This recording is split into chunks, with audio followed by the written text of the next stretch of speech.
நாட்டு சேவல் குழம்பு எப்படி செய்யுதுன்னு பார்த்துருவோம். ரொம்ப சிம்பிளான மெத்தடு, செய்கிறதுக்கு கொஞ்சம் டைம் இழுக்கும், அவ்வளோதான். எப்படி செய்யுதுன்னு பார்த்துருவோம். முன்னாடியே நல்ல சிக்கனும் மஞ்சள் போட்டு நல்லா கழுவி எடுத்து வச்சுக்கோங்க. இப்போ இது ஒரு பக்கம் இருக்கட்டும், செய்யறதுக்கு ஸ்டார்ட் பண்ணிடுவோம். இன்றைக்கி நம்ம வந்து குக்கரில் தான் செய்ய போகிறோம். குக்கரில் செஞ்சால் கொஞ்சம் சீக்கிரமாகவே ரெடி பண்ணிடலாம்.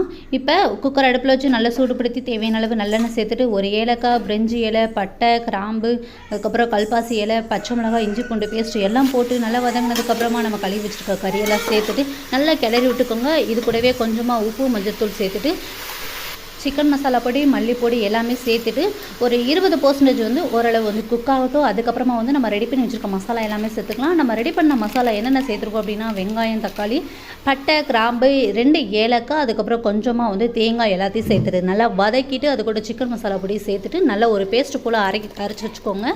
அரைச்ச விழுது எல்லாத்தையுமே சேர்த்துட்டு நல்லா கிளறிட்டு இந்த ஸ்டேஜில் நமக்கு தேவையான அளவு தண்ணி சேர்த்துக்கோங்க. தண்ணி சேர்க்கும்போது பார்த்து சேர்த்துக்கோங்க.